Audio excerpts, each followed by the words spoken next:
So I've been making my own pancakes from scratch, or my own cookies, I guess your pan cookies from scratch, for a long time.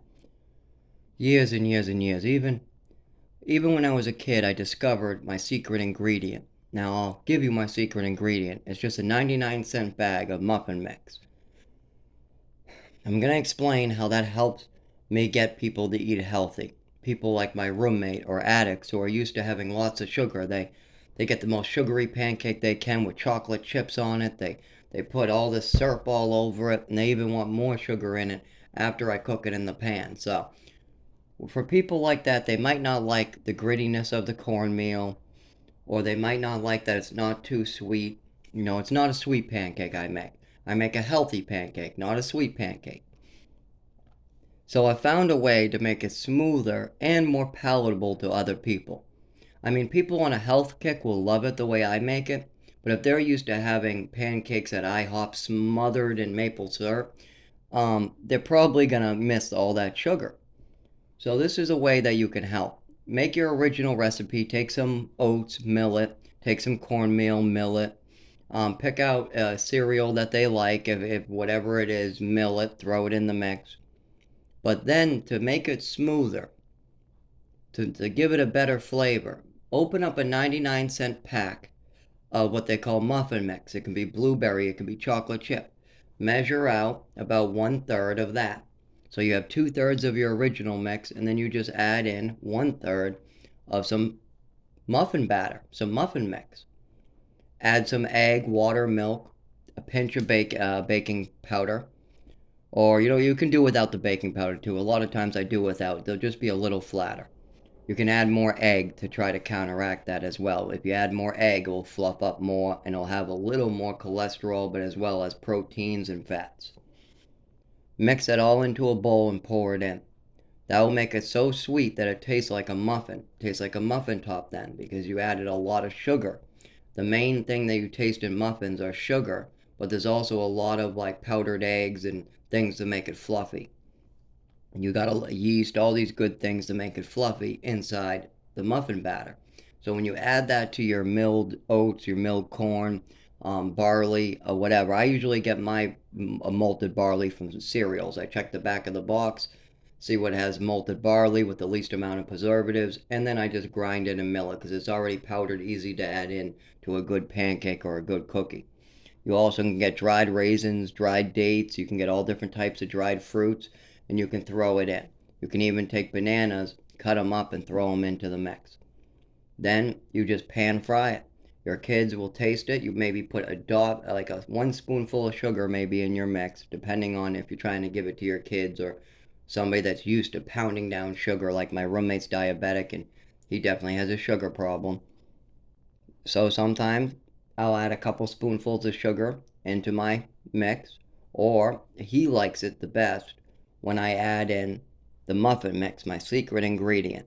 Sometimes I'll put it in a jar so it's not labeled and just a big jar of muffin mix. Take a spoonful out, add it to my mix. Makes it taste a lot sweeter. It still looks like a pancake, it still tastes like a pancake, but now it's sweet. Now it's sweeter and more palatable because a lot of pancakes have quite a bit of sugar to begin with, and then you're adding sugar on top. You got to keep in mind, most pancake batters are like bleached flour. They aren't exactly nutrient dense. That's why by adding in ground oats or ground up cornmeal or even a good cereal with plenty of vitamins, by adding that in, you're adding a lot more nutrient packed density to your pancakes. Put a banana on the side, some fruits, a can of beets, and a glass of orange juice, and you're ready for the day. I'm big on oats. They're very they can help build energy, but there's a lot more to nutrition than just one food. You need to balance everything out. And I've seen a lot of improvement by changing my diet. Every year I'm changing to a better diet, and people should. You shouldn't be stubborn with your own personality. You should be changing and making yourself better every year. You should be a better person than you were last year every year. And that has to include diet. If you eat better, you'll feel better. If you eat shit, you'll feel like shit. And that's just a fact. So I highly suggest if your kids are eating pancakes, Maybe make a healthier pancake, and if they won't eat it because it's not sweet enough for them, just cut in a little bit of muffin mix, just some blueberry muffin mix. Throw a little bit of that in, you're good to go. Because if you add regular pancake batter mix, it just won't give it that flavor. It won't. It's just flour too. You're not getting any nutrients. Muffins usually have some added nutrients because it's a breakfast muffin. It's supposed to have vitamins and minerals. So by adding that in, yeah, you're adding a shitload of sugar, but you're also making it smoother. You're also adding in vitamins. You're adding in powdered eggs. You're adding in quite a bit of other nutrients that are good. And then you got 2/3 of the good stuff, of the oats, of the barley ground up, of cornmeal, of all these things milled together. And then that's going to make it a smooth, delicious pancake that has some health benefits. Now, keep in mind, these are very gluten dense. If you're into that gluten-free diet, I even had one of my doctors tell me, "Oh, have you tried stopping gluten?" I'm like, okay, yeah, I actually have tried that. I've tried cutting lactose out of my diet, gluten, sugar. I've changed my diet so many times, and I gotta say, when I cut out things like rice, pasta, bread, I don't feel any better. My body does not run any better. I don't have a gluten problem. That's not my problem. But the doctors are pushing this gluten problem quite heavily. I'm not quite sure why, but I have had one doctor talk to me about it. And I see a lot of people on the street talking about how they can't eat gluten.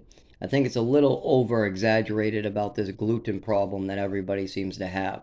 We've been eating grains for thousands of years. The problem is that we're having man-made substances like bleached flour. I mean, we don't have whole grains anymore. Nobody eats whole grains. Nobody mills their own stuff other than me. I mean, I literally had a hand grinder where I milled stuff by hand. I like getting fresh whole grains and then powdering it myself and then cooking with it. That way I know what God gave me. Hey, God gave me this grain. It's whole. It's a whole piece of grain. This is a whole oat. Now I'm going to throw it into the grinder. I'm going to grind it up in the oat flour. And now I'm going to bake with that oat. I know exactly what it started with. I know it hasn't been bleached. I know it hasn't been put through any processes. I know it hasn't had any preservatives added to it. Um, so it's much safer to just grind up your own whole grains. And I highly suggest you look into what you're putting into your body. I mean, I didn't look into it as a child, and I realized I was being given horrible things, way worse than just diet.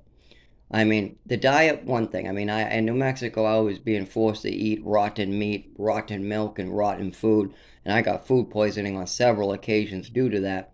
But that's not my problem. I had substances that are cause long-term damage put into my body. I also had a mother that was dealing with a mental illness but not asking for help, and projected it onto me, and that caused damage to my body because she was in control of pharmaceuticals, some that I was prescribed, some I wasn't prescribed, some over the counter. And now I'm very health conscious about what goes into my body. If somebody's going to inject something into my shoulder, if somebody's going to feed me something in food, I need to know how it was prepared. Did he wash his hands? What's in this? There's no glass in this, right? I mean, I need to know exactly what I'm putting into my body. Because if somebody hands you a plate of food with glass in it and you eat it, how would you even know? That person, you don't know how it was prepared. You don't know anything about that food. And that's a big problem. You need to know what you're putting into your body. That's very important. And that's something I've realized, and that's something that I look into, but everybody should be. I see a lot of people just blindly eating crap, and they're going to pay for that. That's their choice. If you want to eat chemicals or glue, or if you want to eat horrible things, that's your choice. If you want to drink a gallon of vodka every day, that's your choice. But know that comes with consequences, and you're going to feel like shit.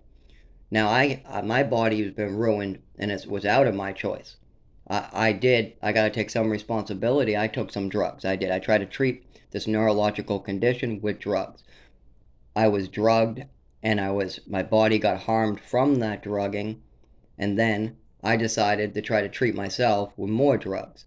That's not a good process. Don't do that. Be very health conscious about what you put into your body, and also work with your doctor. But if the doctor does not seem to be working with you, then find another doctor, because there's plenty of them out there that can get you hurt. They don't care. Some of them just don't care. They don't want to listen to the patient. They don't. So you need to find a doctor that works with you. That's the key. You're your own doctor, but you're also working with a doctor, and that's how that works. It's you and your doctor. A doctor's only as good as the information you give him. And that's key to understand. And diet plays a big part on how you feel.